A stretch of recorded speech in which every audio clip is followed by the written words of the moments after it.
Hello നമസ്കാരം. ഇന്ന് ഞാൻ എല്ലാവർക്കും ഇഷ്ടപ്പെടുന്ന ഒരു ഐസ്ക്രീമിൻ്റെ റെസിപ്പിയുമായിട്ടാണ് വന്നിരിക്കുന്നത്. ഈ ഒരു ലോക്ക്ഡൗൺ ടൈമിൽ കുട്ടികൾക്കൊക്കെ ഉണ്ടാക്കി കൊടുക്കാൻ പറ്റുന്ന നല്ലൊരു അടിപൊളി ഐസ്ക്രീം റെസിപ്പി തന്നെയാണ്. പുറത്തൊന്നും പോയി വാങ്ങിക്കാൻ പറ്റാതിരിക്കുമ്പോൾ വിഷമിക്കേണ്ട, വീട്ടിലില്ല കുറച്ചായിട്ട് ഉപയോഗിച്ചിട്ട് നമുക്ക് ഇതുപോലുള്ള നല്ല ക്രീമി ആയിട്ടുള്ള ഐസ്ക്രീം ഉണ്ടാക്കിയെടുക്കാം. അതെങ്ങനെയാണെന്നുള്ളതാണ് ഇന്നത്തെ വീഡിയോയിൽ ഞാൻ കാണിച്ചു തരാൻ വേണ്ടി പോകുന്നത്. അതിനാവശ്യമുള്ള സാധനങ്ങൾ: നമുക്ക് പാൽപ്പൊടി വേണം, പാല് വേണം. ഞാനിപ്പോൾ 1/2 ലിറ്റർ പാലിലാണ് ചെയ്യുന്നത്. 2 ഫ്ലേവറാണ് ഉണ്ടാക്കാൻ പോകുന്നത്. പിന്നെ കോൺഫ്ലവർ വേണം, കൊക്കോ പൗഡർ വേണം, സ്ട്രോബെറി ജ്യൂസ് എടുത്തിട്ട് അതിൻ്റെ പൾപ്പ് മാത്രം എടുത്തതാണിത്. പിന്നെ പഞ്ചസാര വേണം. പിന്നെ മോൾഡ് ആക്കാൻ വേണ്ടിയിട്ട് ഞാൻ 2 കെച്ചപ്പിൻ്റെ ബോട്ടിൽ കട്ട് ചെയ്തതാണ് എടുത്തിട്ടുള്ളത്. അപ്പോൾ ആദ്യം ഞാൻ ചെയ്യുന്നത് 1/2 ലിറ്റർ പാലിലേക്ക് ഒരു 1.5 ടേബിൾ സ്പൂൺ കോൺഫ്ലവർ ആഡ് ചെയ്ത് ആവശ്യമുള്ള അത്രയും പഞ്ചസാരയും ആഡ് ചെയ്തിട്ട് ഒന്ന് മിക്സ് ആക്കിയതിന് ശേഷം ഒന്ന് ബോയിൽ ചെയ്തിട്ട് കുറുക്കിയെടുക്കാനാണ് പോകുന്നത്. ഇവിടെ ഇപ്പോൾ ഞാൻ 1/2 ലിറ്റർ പാലിൽ 1.5 ടേബിൾ സ്പൂൺ കോൺഫ്ലവറും 5 ടേബിൾ സ്പൂൺ പഞ്ചസാരയാണ് ഫസ്റ്റ് ആഡ് ചെയ്ത് കൊടുക്കുന്നത്. ഇപ്പോൾ പഞ്ചസാര നമുക്ക് മധുരം നോക്കിയിട്ട് പിന്നീട് ആഡ് ചെയ്ത് കൊടുക്കാവുന്നതേ ഉള്ളൂ. അത് എന്നിട്ട് ഞാൻ ബോയിൽ ചെയ്തിട്ട് കുറുക്കിയെടുക്കാൻ വേണ്ടിയിട്ട് പോവുകയാണ്. അപ്പോൾ നമ്മൾ ചെയ്യേണ്ട ഒരേ ഒരു കാര്യം, ഈ ഒരു സമയത്ത് ശ്രദ്ധിക്കേണ്ട ഒരേ ഒരു കാര്യം, കൈ വിടാതെ നന്നായിട്ട് ഇളക്കി കൊടുക്കണം. അല്ലെങ്കിൽ അത് കോൺഫ്ലവറൊക്കെ ആണ്, അപ്പോൾ പെട്ടെന്ന് തന്നെ അതൊന്ന് അടുക്കി പിടിക്കാനുള്ള ചാൻസ് കൂടുതലാണ്. അപ്പോൾ നന്നായിട്ട് കൈ വിടാതെ നന്നായിട്ട് ഇളക്കി കൊടുത്തുകൊണ്ടേയിരിക്കാം. പെട്ടെന്ന് തന്നെ ഒരു 10 മിനിറ്റ്, ഒരു 5 മിനിറ്റിനുള്ളിൽ തന്നെ നമുക്കിതൊരു നല്ല തിക്കായിട്ടുള്ളതായിട്ട് കിട്ടും. അപ്പോൾ ഈ ഒരു സമയത്ത് ജസ്റ്റ് ഒരു ചൂടായതിന് ശേഷം നമ്മൾ ഫ്ലെയിം ഒന്ന് ലോയിലിട്ടിട്ട് ആ ഒരു കോൺഫ്ലവറിൻ്റെ ഇത് വേവാൻ വേണ്ടിയിട്ടാണ് അങ്ങനെ ചെയ്യുന്നത്. അപ്പോൾ ലോയിലിട്ടിട്ട് നന്നായിട്ട് ഇത് കുറുക്കിയെടുക്കുക. ലോയിലിട്ട് തന്നെ ചെയ്യാൻ വേണ്ടി ശ്രമിക്കണം കേട്ടോ. അപ്പോൾ ലോയിലിടുമ്പോൾ തന്നെ കുറച്ചും കൂടി സമയം നമുക്ക് ആവശ്യം വരും. അപ്പോൾ നന്നായിട്ട് ഒരു നമുക്ക് മിൽക്ക് മെയ്ഡ് ടെക്സ്ചറൊക്കെ ഇല്ലേ, അങ്ങനെ ഒരു കൺസിസ്റ്റൻസിയാണ് നമുക്ക് ആവശ്യമുള്ളത്. അപ്പോൾ അതുപോലെ രീതിയിൽ ജസ്റ്റ് ഒന്ന് ഇളക്കിയിട്ട് ആക്കിയെടുക്കാൻ നോക്കുക. തള വരുമ്പോൾ ഓഫാക്കിയാൽ പോലും നമ്മൾ ഒന്ന് കുറച്ച് നേരം കൂടി ഒന്ന് ഇളക്കി കൊടുക്കണം. തീ ഓഫാക്കിയെന്ന് വിചാരിച്ചാൽ കൂടിയും അടിക്ക് പിടിക്കാനുള്ള ചാൻസ് കൂടുതലാണ്. അപ്പോൾ അതൊന്ന് ശ്രദ്ധിക്കണം. ഇതാണ് ഇതിൻ്റെ മെയിൻ പ്രൊസീജിയറായിട്ട് ചെയ്യുന്ന ഒരു കാര്യം. ഈ ഒരു സ്റ്റെപ്പ് മാത്രം കുറച്ച് കാര്യമായിട്ട് ശ്രദ്ധിക്കുക. ബാക്കിയൊക്കെ സിമ്പിളാണ്. ഞാനിപ്പം സ്ട്രോബെറി എസൻസും കാര്യങ്ങളൊന്നും അല്ല യൂസ് ചെയ്യുന്നത്. ഇവിടെ നോർമൽ സ്ട്രോബെറി തന്നെ ഒന്ന് മിക്സിയിലിട്ട് ജ്യൂസാക്കിയിട്ട് അതൊന്ന് അരിച്ചെടുത്തിട്ടുള്ള ഒരു ആ പൾപ്പാണ് യൂസ് ചെയ്യുന്നത്. അധികം വെള്ളം ചേർക്കാണ്ട് അടിക്കാൻ വേണ്ടി നോക്കണം, മിക്സ് ചെയ്തെടുക്കാൻ നോക്കണം. അപ്പം ഇപ്പോൾ നമ്മൾ ഈ ഒരു മിക്സ് റെഡി ആയിട്ടുണ്ട്. ഈ ഒരു സമയത്ത് ഇതാണ് നമ്മുടെ ഈ ഒരു കൺസിസ്റ്റൻസി. അപ്പോൾ ഞാനിപ്പോൾ 2 ഫ്ലേവർ ആക്കാൻ വേണ്ടിയിട്ട് ഈ ഒരു സമയം 2 പാത്രത്തിലേക്ക് ഒരേ അളവിൽ മാറ്റിയിട്ടുണ്ട്. ഒന്നിൽ ഞാൻ സ്ട്രോബെറിയാണ് ആഡ് ചെയ്ത് കൊടുക്കാൻ പോകുന്നത്, മറ്റൊന്നിൽ ചോക്ലേറ്റിൻ്റെ പൊടിയും കൊക്കോ പൗഡറുമാണ് ആഡ് ചെയ്ത് കൊടുക്കാൻ പോകുന്നത്. ഈ ഒരു സമയത്ത് നിങ്ങളുടെ കൊക്കോ പൗഡർ ഇല്ലെങ്കിൽ നിങ്ങൾ കഴിക്കുന്ന ഡയറി മിൽക്കോ പ്ലെയിൻ ചോക്ലേറ്റ് ആയിട്ട് കിട്ടുന്ന എന്ത് ചോക്ലേറ്റും യൂസ് ചെയ്തിട്ട് നമുക്ക് ഈ ഒരു ചോക്ലേറ്റ് ഐസ്ക്രീം ഉണ്ടാക്കിയെടുക്കാൻ വേണ്ടിയിട്ട് പറ്റും. അപ്പോൾ ഈ ഒരു സമയത്ത് അത് ശ്രദ്ധിച്ചാൽ മതി. പിന്നെ ഞാൻ പറഞ്ഞു സ്ട്രോബെറീൻ്റെ കാര്യം. സ്ട്രോബെറീൻ്റെ എസൻസാണ് യൂസ് ചെയ്യുന്നതെങ്കിൽ അതും കുഴപ്പമൊന്നുമില്ല, നല്ല ടേസ്റ്റ് തന്നെയാണ്. അപ്പോൾ ഞാനിവിടെ ഒറിജിനൽ സ്ട്രോബെറിയാണ് എടുത്തത്. അപ്പോൾ അതിൻ്റെ ഒരു പ്രശ്നം എന്താ വെച്ചാൽ കളർ നമുക്കധികം നന്നായിട്ട് കിട്ടില്ല. ഇതായി വരുമ്പോൾ കളർ ഭയങ്കര കുറയാനുള്ള ചാൻസ് ഉണ്ട്. ബാക്കി എസൻസും കാര്യങ്ങളൊക്കെ ആണെങ്കിൽ നല്ല കളേർഡായിരിക്കും, നല്ല ലുക്കും ഉണ്ടാവും. പക്ഷേ ഇതിന് ലുക്ക് കുറച്ച് കുറവാണെങ്കിൽ കൂടിയും നമുക്ക് ഹെൽത്തി ആയിട്ടുള്ള ഒരു കാര്യമാണ്. ഈ ഒരു സ്ട്രോബെറി ആഡ് ചെയ്യുന്ന സ്ഥലത്ത് നമുക്ക് ഏത് ഫ്രൂട്ടാണ് യൂസ് ചെയ്യുന്നത്, അത് എന്ത് ഫ്ലേവറാണോ, നിങ്ങൾക്ക് മാംഗോ ആണെങ്കിൽ മാംഗോ ജ്യൂസ് ചെയ്തിട്ട് ഇതിൽ ആഡ് ചെയ്ത് കൊടുക്കുക. അങ്ങനെ നിങ്ങൾക്ക് ഏതാണോ ഇഷ്ടം അത് ജ്യൂസ് ചെയ്തിട്ട് ആഡ് ചെയ്ത് കൊടുത്താൽ ആ ഒരു ഫ്ലേവറിൽ ഐസ്ക്രീം ഉണ്ടാക്കിയെടുക്കാൻ പറ്റും.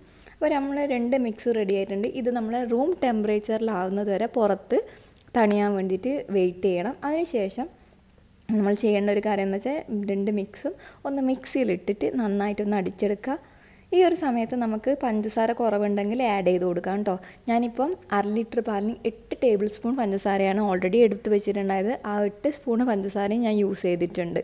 ഓക്കെ, അപ്പോൾ നന്നായിട്ട് മിക്സ് ചെയ്യുക. ഇപ്പോൾ ഈ ഒരു കൊക്കോ പൗഡർ കുറച്ച് കട്ട കെട്ടി കാണുന്നുണ്ടെങ്കിൽ കുഴപ്പമൊന്നുമില്ല, അത് മിക്സിയിലൊന്ന് ഇട്ടടിച്ച് അടിക്കുമ്പോഴത്തേക്ക് അത് ശരിയാവുന്നുണ്ട്. അങ്ങനെയൊക്കെയാണ്. പിന്നെ ഈ ഒരു നമ്മളെ വീഡിയോ കുറച്ച് ക്ലാരിറ്റി കുറവുണ്ടാവും, കാരണം നമ്മൾ രാത്രിയാണ് ഇത് ചെയ്ത് വെക്കുന്നത്. ഓവർനൈറ്റ് ഫ്രിഡ്ജിൽ വെക്കേണ്ടത് കൊണ്ട് തന്നെ രാത്രി ചെയ്ത് വെച്ചതാണ്. അപ്പോൾ അതൊന്ന് ആ ഒരു ക്ലാരിറ്റി ഒന്ന് ഇഗ്നോർ ചെയ്യുക. അപ്പോൾ ഈ ഒരു രണ്ട് ഇതും റെഡി ആയിട്ടുണ്ട്. ഇനി നമ്മൾ മിക്സിയിലിട്ട് അടിക്കാൻ വേണ്ടി പോകുന്നത്. ഈ ഒരു സമയത്താണ് നമ്മൾ പാൽപ്പൊടി ചേർത്ത് കൊടുക്കാൻ വേണ്ടിയിട്ട് പോകുന്നത്. ഈ പാൽപ്പൊടി ചേർക്കുമ്പോൾ തന്നെ നല്ലൊരു ടേസ്റ്റും കൂടും. നമ്മൾ ആ ഒരു ക്രീമി ടെക്സ്ചർ കുറച്ചും കൂടെ കട്ടിയാവാനും ഹെൽപ്പ് ചെയ്യും. അപ്പോൾ നമ്മൾ സ്ട്രോബെറി ആദ്യം ചെയ്യാം. അതിൽ തന്നെ ചോക്ലേറ്റും ചെയ്യുന്നതിന് കുഴപ്പമൊന്നുമില്ല. മിക്സി ജാറ് കഴുകിയിട്ട് ചെയ്യണമെന്നൊന്നുമില്ല. പക്ഷേ സ്ട്രോബെറി ആദ്യം ചെയ്യാൻ വേണ്ടി നോക്കുക. ലൈറ്റ് കളർ ഏതാണോ അത് ചെയ്യാൻ വേണ്ടി നോക്കുക. കാരണം നമ്മൾ ചോക്ലേറ്റ് ആദ്യം ഇട്ടടിച്ച് പിന്നെ അതിലേക്ക് രണ്ടാമത് സ്ട്രോബെറി ആക്കുന്നെങ്കിൽ ചോക്ലേറ്റിൻ്റെ കളറ് സ്ട്രോബെറിയിലേക്ക് മിക്സ് ആവാനുള്ള ചാൻസ് ഉണ്ട്. പക്ഷെ നേരെ മറിച്ച് സ്ട്രോബെറീൻ്റെ കളറ് ചോക്ലേറ്റിലായാൽ തന്നെ കുഴപ്പമില്ല, അത് കാണുമൊന്നുമില്ല. അപ്പോൾ അതൊന്ന് ശ്രദ്ധിക്കുക. അപ്പോൾ മിക്സിയിലൊന്ന് ജസ്റ്റ് ഒന്ന് അടിച്ചാൽ മതി. ആ അടിച്ചതിന് ശേഷം രണ്ടും അതുപോലെ അടിച്ചെടുത്തതിന് ശേഷം നമ്മളേതായിട്ടുള്ള മോൾഡ്, ഞാനിവിടെ കെച്ചപ്പിൻ്റെ ബോട്ടിൽ കട്ട് ചെയ്തിട്ടാണ് ഒരു മോൾഡാക്കി എടുത്തിട്ടുള്ളത്. അതൊരു ജസ്റ്റ് ഒരു പരീക്ഷണമാണ്. സക്സസ് ആയിട്ടുണ്ടെങ്കിൽ നമുക്ക് ഇതുപോലെയുള്ള നല്ല നല്ല ബോട്ടിലൊക്കെ കിട്ടിയിട്ടുണ്ടെങ്കിൽ നമുക്കിങ്ങനെ മോൾഡാക്കി എടുക്കാമല്ലോ. അപ്പോൾ എല്ലാം ഞാൻ മിക്സിയിലിട്ട് അടിച്ചിട്ട് ആ ഒരു മോൾഡിലേക്ക് മാറ്റിയിട്ടുണ്ട്. പിന്നെ ഐസ്ക്രീം സ്റ്റിക്ക് വെച്ചിട്ട് അത് കുത്തി വെച്ചിട്ടുണ്ട്. ആ ഒരു സ്റ്റിക്ക് മൂവ് ചെയ്യാതിരിക്കാൻ വേണ്ടിയിട്ട് ഒരു അലുമിനിയം ഫോയിലിൻ്റെ പേപ്പർ നല്ല സ്ട്രോങ് ആയിട്ട് മുകളിൽ കവർ ചെയ്തും വെച്ചിട്ടുണ്ട്. ഇത്ര മാത്രം ശ്രദ്ധിച്ചാൽ മതി. പിന്നെ ഇത് നമ്മൾ ഫ്രിഡ്ജിൽ വെക്കുകയാണ് ചെയ്യുന്നത്. ഇത്ര മാത്രമേ ഉള്ളൂ പ്രൊസീജിയർ. വളരെ സിമ്പിളാണ്. കുട്ടികൾക്ക് പോലും ഉണ്ടാക്കിയെടുക്കാൻ പറ്റുന്ന ചെറിയ സ്റ്റെപ്പ് മാത്രമേ ഉള്ളൂ. അപ്പം നല്ല ഹെൽത്തി ആയിട്ടുള്ള നല്ല ടേസ്റ്റി ആയിട്ടുള്ള ഐസ്ക്രീം നമുക്കിതുപോലെ റെഡിയാക്കി എടുക്കാൻ പറ്റും. അപ്പോൾ 2 മോൾഡിൽ ഒഴിച്ച് ബാക്കിയുള്ളത് ഞാൻ ജസ്റ്റ് 2 പാത്രത്തിലേക്കും കൂടി മാറ്റുന്നുണ്ട്. അപ്പം ഇനി നമുക്ക് ഇത് റെഡി ആയതിന് ശേഷം രാവിലെ ഇതെങ്ങനെയാണ് ഉള്ളതെന്നുള്ളത് കാണിച്ചു തരാം. ഓക്കെ. അപ്പോൾ ഈ ഒരു ലോക്ക്ഡൗൺ ടൈമിൽ കുട്ടികൾക്ക് ഐസ്ക്രീമൊക്കെ വേണമെന്ന് പറഞ്ഞൊക്കെ അറിയാമെങ്കിൽ കടയിലൊന്നും പോയി വാങ്ങിക്കാൻ പറ്റുന്നില്ലാത്ത ഒരു സാഹചര്യം ആയതുകൊണ്ട് തന്നെ ഇതുപോലെയുള്ള ഐസ്ക്രീം നമുക്ക് വീട്ടിൽ തന്നെ ഉണ്ടാക്കിയെടുക്കാൻ വേണ്ടി പറ്റും. ഈ ഒരു കോൺഫ്ലവർ ഇല്ലാത്ത ആൾക്കാരാണെങ്കിൽ ഗോതമ്പ് പൊടി വെച്ചിട്ടും ഈ ഒരു ഇത് ഉണ്ടാക്കിയെടുക്കാൻ റെസിപ്പി ചെയ്ത് നോക്കാം.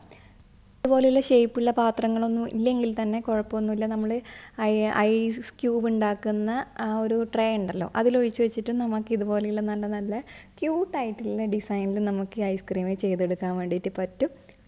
അപ്പം നമുക്ക് ഇതൊക്കെ നമ്മളെ ഐഡിയ പോലെ ചെയ്തെടുക്കാവുന്ന ഒരു കാര്യമാണ് കേട്ടോ. നല്ല നല്ല കുപ്പിയൊക്കെ ഉണ്ടെങ്കിൽ ഇതുപോലെ നമുക്ക് യൂസ് ചെയ്യാവുന്നതേ ഉള്ളൂ. അപ്പോൾ ഇനി ഇന്നത്തെ ഈ കുപ്പിയൊക്കെ ഒന്നും കളയാതെ ഇതുപോലെയുള്ള റീയൂസ് ചെയ്യാൻ വേണ്ടിയിട്ട് നോക്കുക.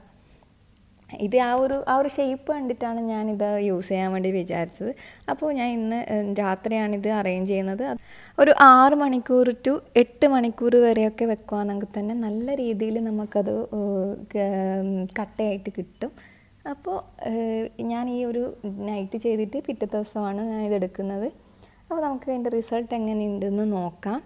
ഞാൻ ആദ്യം സ്ട്രോബെറി ആണ് എടുക്കുന്നത്. ഞാൻ 5 മിനിറ്റ് പുറത്തെടുത്ത് വെച്ചു കേട്ടോ, ആ ഒരു അതിൽ നിന്ന് ഇളക്കി കിട്ടാൻ വേണ്ടിയിട്ട്. ഇപ്പോൾ സ്ട്രോബെറി ഞാൻ പറഞ്ഞല്ലോ കളർ കുറച്ച് കുറവായിരിക്കും സ്ട്രോബെറീൻ്റെ. അത് ഒറിജിനൽ സ്ട്രോബെറി ആഡ് ചെയ്തത് കൊണ്ട് മാത്രമാണ്, കളറിലല്ലല്ലോ കാര്യം. നമുക്ക് ആ ടേസ്റ്റ് കിട്ടിയാൽ പോരെ.